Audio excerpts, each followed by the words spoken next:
이어서 우리 기도에 대한 그 말씀을 함께 나누도록 하겠습니다. 아버지께 무릎을 꿇고 제목은 같습니다. 지난주에는 아버지께에 초점을 맞춰서 말씀을 나눴죠. 바울이 드린 기도, 그것은 아버지께 드리는 기도였는데 그 기도의 의미를 산상수훈에서 예수님께서 기도에 대해서 가르쳐주신 부분, 그 부분에 비추어서 살펴봤습니다. 아버지께 기도를 드린다는 것은 사람에게 보이려는 위선을 벗어버리고 은밀하게 하나님의 임재를 누리면서 바로 그분께 드리는 기도다.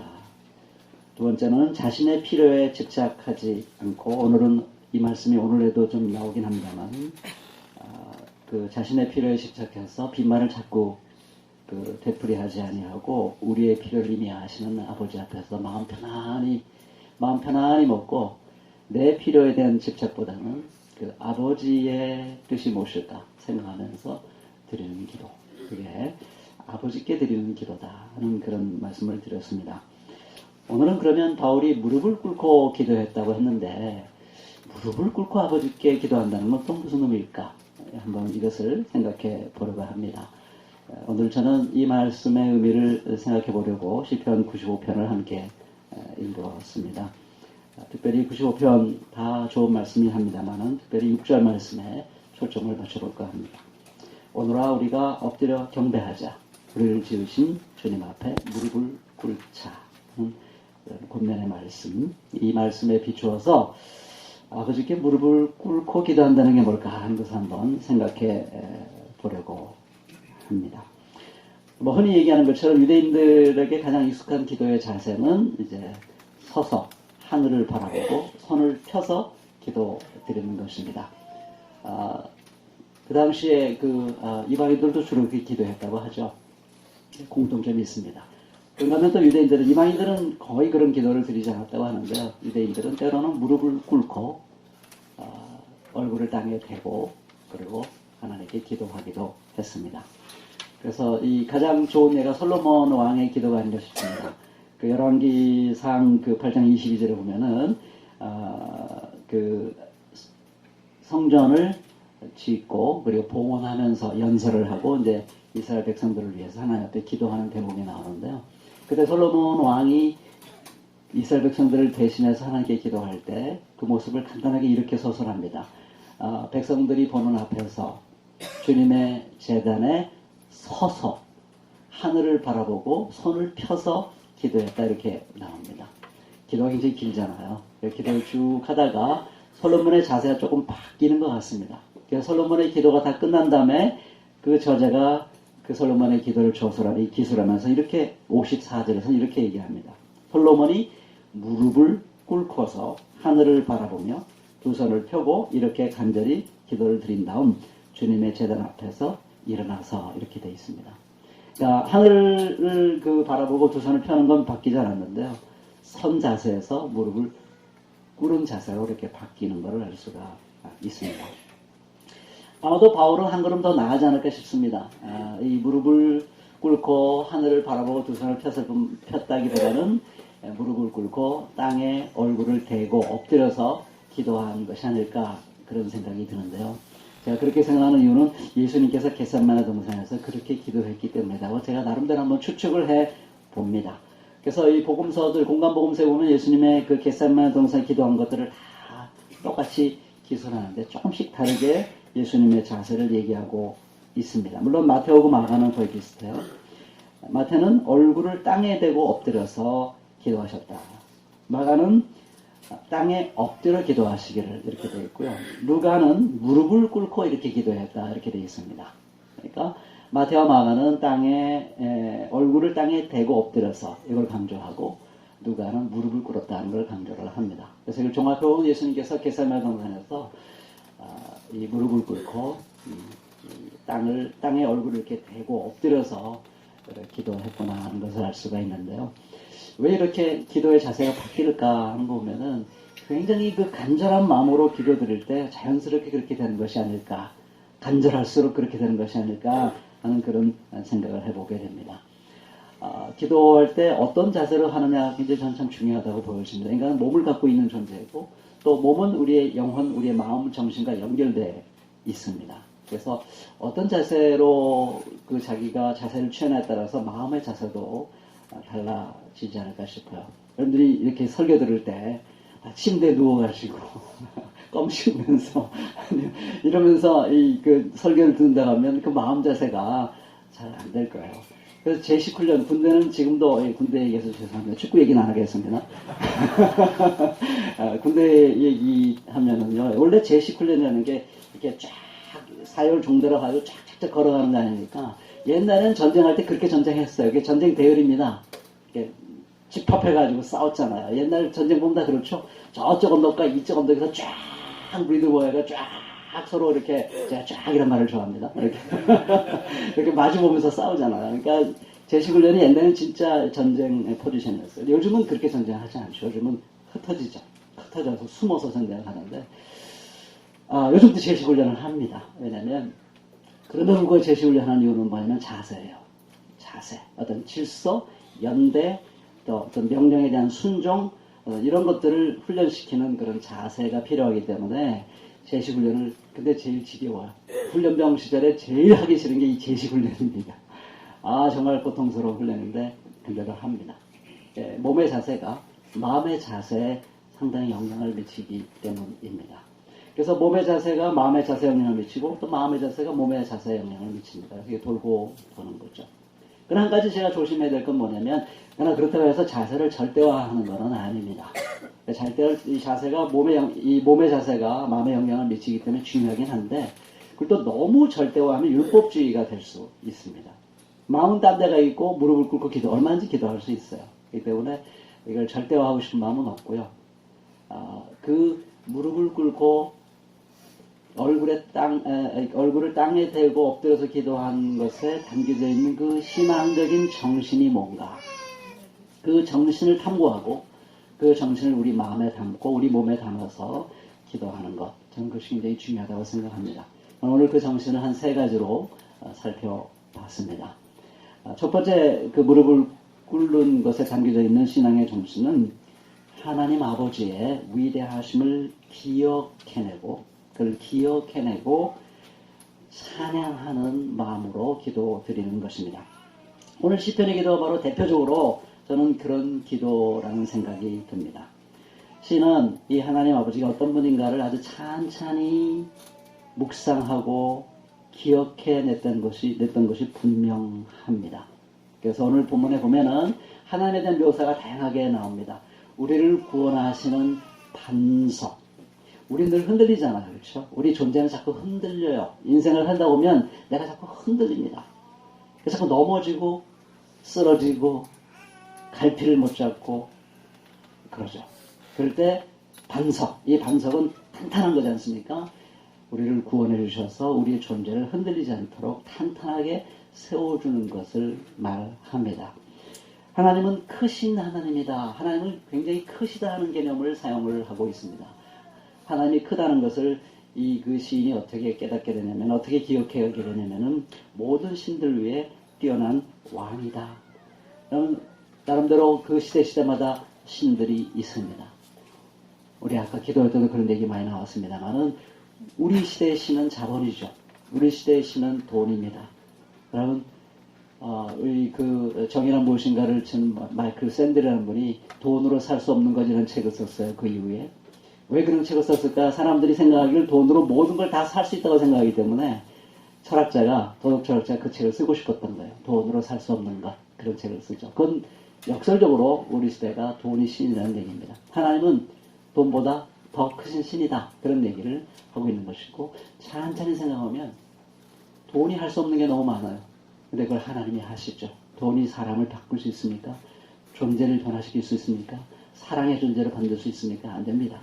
하나님만이 인간의 존재, 가장 깊은 곳을 근본적으로 변화시켜 주시는 그런 분이시라는 것을 우리가 찬찬히 생각하면 알 수가 있고요. 땅의 깊은 곳도 그의 손 안에 있고, 산의 높은 꼭대기 바다도 그의 것이다. 그 당시의 사람들로서 생각할 수 있는 그 창조의 놀라운 능력을 생각할 때, 땅, 산, 바다, 이것이 그들의 그 우주관에 있어서 굉장히 중요한 요소들이었죠. 그들의 눈에 비치는 그 세상, 그것이 다 하나님의 손으로 지으신 거다. 하나님께서 직접 만드신 거다. 하나님이 창조하신 것이다 하는 것을 깨달을 때, 야, 하나님은 정말 크신 분이구나 라고 고백하지 않을 수가 없었던 것입니다. 우리를 지으신 분이라고 또다시 얘기를 합니다.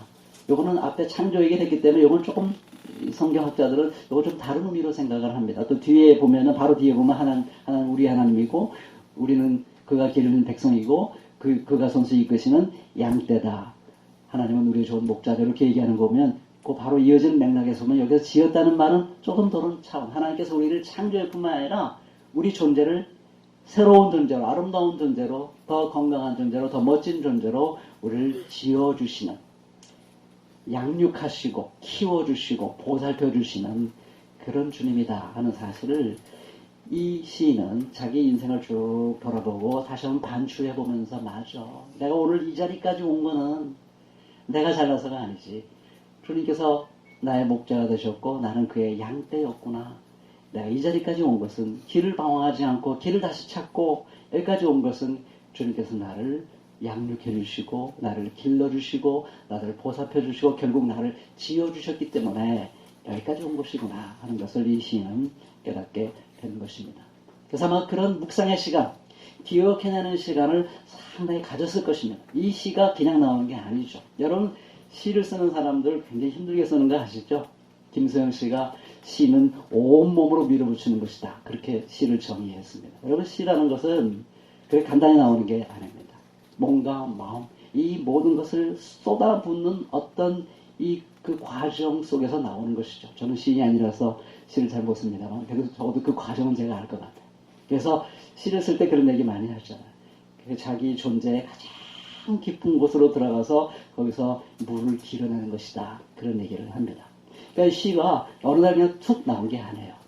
이렇게 하나님이 이렇게 아름다우신 분이구나 하는 것을 기억해내는 데는 이 시인이 엄청난 이 기도의 시간과 묵상과 반추의 시간을 가진 것입니다. 그런 시간을 통해서 하나님은 이런 분이라는 것을 새롭게 깨닫게 된 것이고, 그것을 새롭게 깨닫게 되니까 두 가지 반응이 나오는 것이죠. 첫째로는 즐거이 노래하고 소리 높여 외치고 찬송을 부르고 노래가래가 맞춰서 즐겁게 소리 높여 외치는 그 반응입니다. 춤을 추고 싶은 거죠. 막 노래를 부르고 싶은 거예요. 막 큰 소리를 외치, 우리 주님은 크신 분이야 하라고 외치고 싶은 것입니다. 두 번째 반응은 좀 역설적입니다만 한편으로는 외치고 싶고요, 한편으로는 그 주님 앞에 엎드려서 무릎을 꿇고 그분께 경배하고 싶은 것입니다. 그러니까 좋은 그 기도와 찬양은 바로, 좋은 기도는 바로 이렇게 하나님 아버지가 어떤 분인가를 천천히 먼저 깊이 묵상하고 생각하는 것입니다. 내 마음속에 막 주님의 이름을 부르면서 즐겁게 노래 부르고 춤추고 싶은 마음이 들 때까지 주님을 묵상하는 거죠.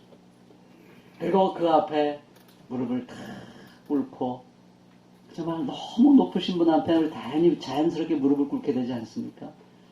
그분에게 우리의 한없는 존경심을, 경외심을, 우리의 사랑을 온 마음과 진실을 담아서 그분께 내 마음을 드리고 싶은 마음으로 엎드리고 싶은 생각이 들 때까지 주님을 생각해 보는 것입니다. 기도를 너무 급하게 하려고 하시면 안 됩니다. 너무 내 하고 싶은 얘기를 막 쏟아내려고 하시면 안 됩니다.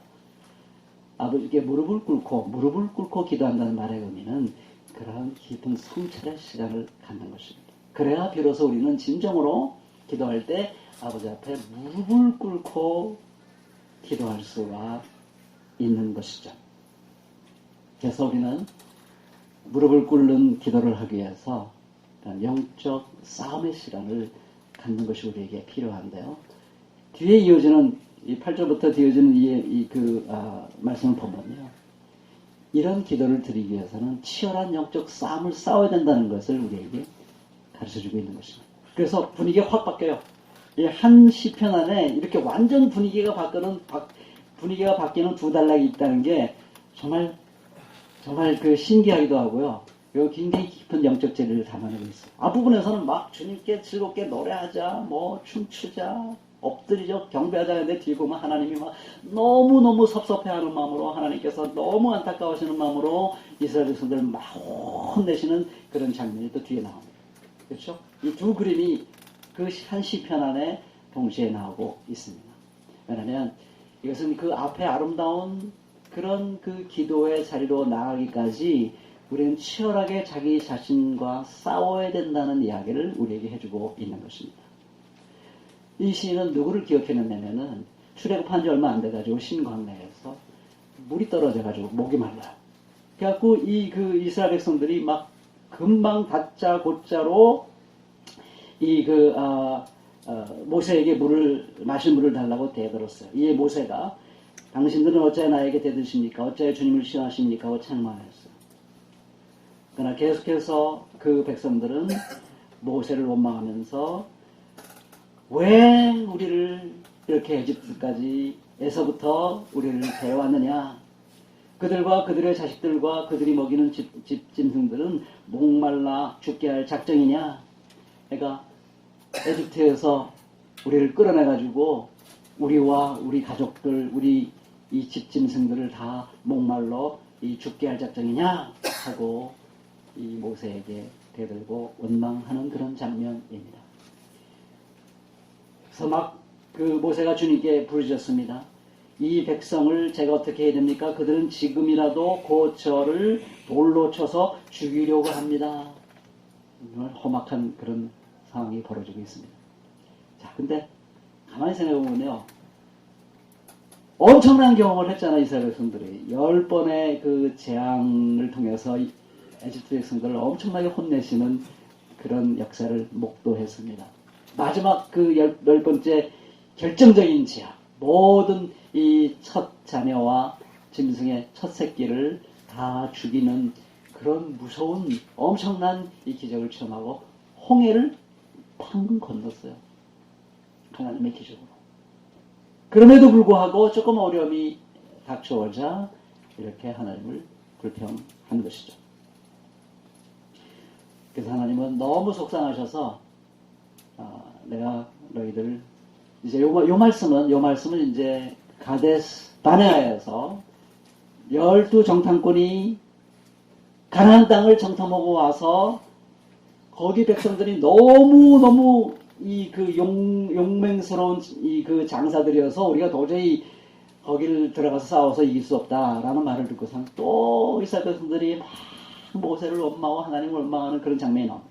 그때 이제 하나님께서 안 되겠다. 너희들은 이제 20살 이상 인구조사에 포함된 사람들은 40년 동안 이 광야 삶에다가 겨울 사라질 것이고 약속의 땅에 못 들어간다.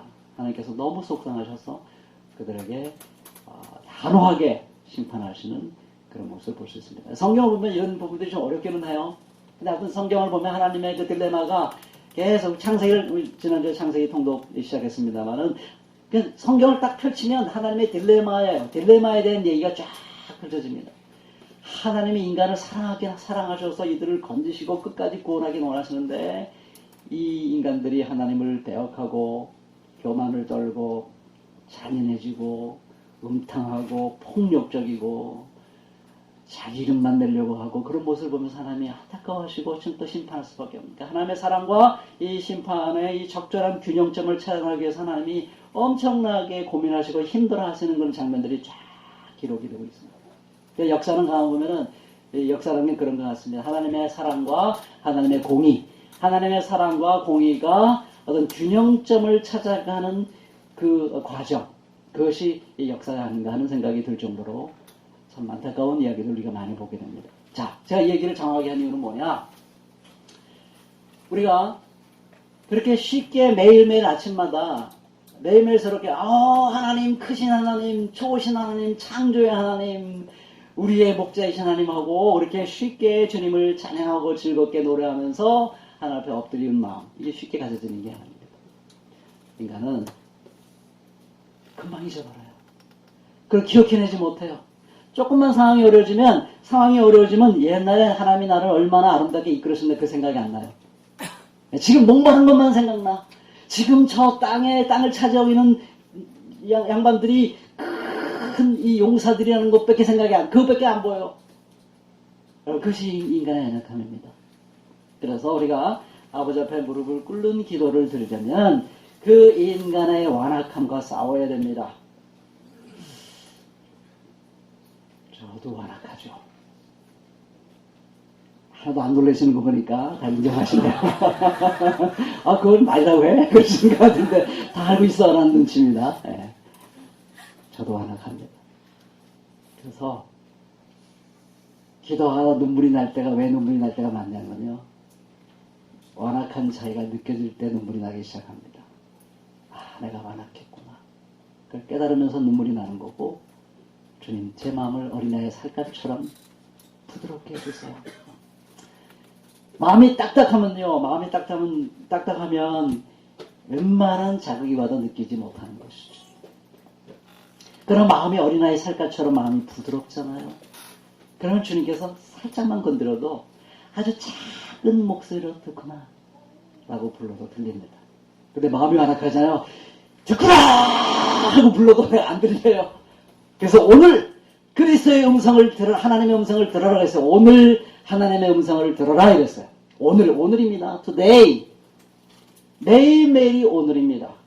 어제 내가 하나님의 위대하심을 찬양한 걸로는 안 됩니다. 인간은 연약해요. 24년이 지나 우리 마음은 다시 굳어질 때가 많습니다. 우리 매일매일, 그래서 큐티가 필요한 거예요. 그래서 우리는 매일매일 주님 앞에 나가야 되는 것입니다.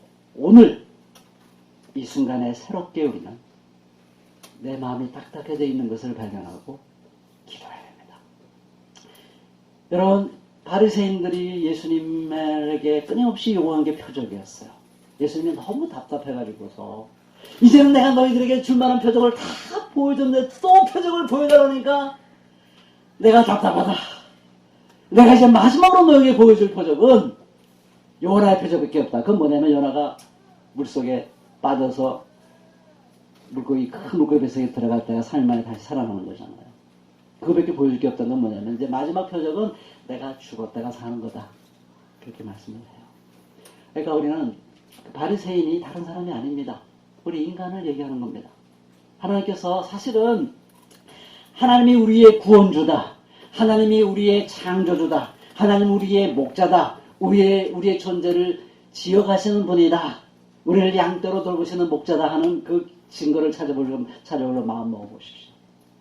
그 증거는 이 우주에 가득 차 있습니다. 나의 삶의 여정에 그 증거들은 꽉 차 있어요. 마치 10가지 재정, 이 10가지 재앙, 그리고 홍해를 건넌 사건, 너무나 명확하게 그 역사 속에 이 족적이 남아있는 것처럼 우리의 우주 속에, 내 삶 속에, 내 양심 속에 가득합니다. 사실을 찾아. 그래서 위대한 과학자들, 우리 교회단들도 있습니다만 위대한 과학자들이 하나님을 믿습니다. 왜냐하면 이 자연세계를 깊이 탐구하면 탐구할수록 거기에 하나님의 그 위대한 그 창조의 지혜와 그 손길을 보기 때문입니다. 누구는 보고 누구는 왜 못 보느냐? 증거는 누구나 똑같이 있는데 누구는 보고 누구는 보지 못하느냐? 그것은 내 마음이 완악하냐? 아니면 내 마음이 부드러우냐에 달려 있습니다. 그래서 우리 매일매일 우리 주님 앞에 증거를 구하기보다는 이미 우리에게 주어진 증거를 내가 느끼고 볼 수 있는 부드러운 마음을 나에게 주세요. 라고 기도하기를 바랍니다. 오늘 주의 음성을 듣고 내 이 딱딱한 마음을 주님 앞에 내려놓습니다. 이 딱딱한 마음을 어린아이 살결같이 부드러운 마음으로 저를 변화시켜 주세요. 라고 기도하시기 바랍니다. 그럴 때 우리는 안 보였던 그런 증거들이 눈에 확 보여지고 우리 가슴에 다가오는 것을 경험하게 될 줄로 믿습니다. 그래서 우리는 그런 주님을 경험하게 될 때 비로소 바울처럼 아버지께 무릎을 꿇고 기도할 수 있게 되는 것입니다. 첫 번째 얘기라도 이게 시간이 많이 지났어요. 제가 길게 끌지는 않습니다. 두 번째, 세 번째를 간단하게 말씀드리겠습니다. 두 번째는 자, 이렇게 아버지 앞에 무릎을 꿇다 보면 자연스럽게 생기는 겁니다. 자연스럽게 생기는 것인데요. 두 번째 특징은 내 욕망 충족의 수단으로, 기도를 내 욕망 충족의 수단으로 삼지 않아요. 이거 주세요, 저거 주세요. 우리의 필요를 주님 앞에 구하는 것은 문제가 없습니다. 필요를 구하는 기도와 내 욕망 충족을 위해서 기도하는 것은 굉장히 비슷한 것 같은데 굉장히 큰 차이가 있습니다. 성경을 보면요. 오병이어로 5,000명을 먹이셨잖아요. 너무 좋으신 분이에요. 꼭 필요한 것을 주님이 주셨어요. 근데 그것 때문에 그것만 가지고 예수님을 왕으로 삼자고 그래요. 우리 왕이 되려고 그래요. 예수님이 아니다. 너희들이 육의 양식을 구하지 말고 너희들에게 영생을 주는 하늘의 양식을 구하라 하고 딱 그들의 요구를 거절하면 그들의 기도를 들어주지 않아요. 필요를 채워주셨지만 예수님을 필요 충족을 해주시는 분으로 생각하기보다는 그거를 기점으로 삼아서 자기들의 무한한 욕망을 챙겨주시는 분으로 예수님을 붙잡고 했을 때 예수님은 그들을 떠납니다. 다 떠났어요. 다 떠났어요. 예수님이 너무 외로우셔서 제 아들에게 너희도 다르느냐 묻습니다. 예수님은 그런 위기를 기꺼이 감내하면서라도 기도가 필요를 강구하는 기도에서 욕망을 충족시키기 위한 기도로 넘어갈 때 주님은 우리를 단호하게 우리를 외면하십니다. 여러분 필요해서 욕망으로 넘어가는 지점이 어딘지를 항상 눈여겨보셔야 됩니다. 넘어가는 순간 주님은 우리 기도 듣지 않으십니다. 그 사람들이 잘 생각해 보시고 하나님 앞에서 항상 깨어있는 기도를 드릴 수 있기를 바랍니다. 여러분 제 아들의 기도 중에 안 들어준 기도 하나는 우편에 하나는 좌편에 안 들어주십니다. 그런 기도 안 들어주십니다. 구하라 얻을 것이요 두드리라 열릴 것이요 찾으라 얻을 것이다 하는 그 말 오해하시면 안 됩니다. 그 앞뒤에 얼마나 엄청난 말씀들인지 몰라요. 그 황금률 내 이웃을 누구에게 대접받거냐로 대접하라. 비판하는 자가 되지 마라. 네 눈에 들보를 먼저 뽑아라. 어려운 말씀들이에요.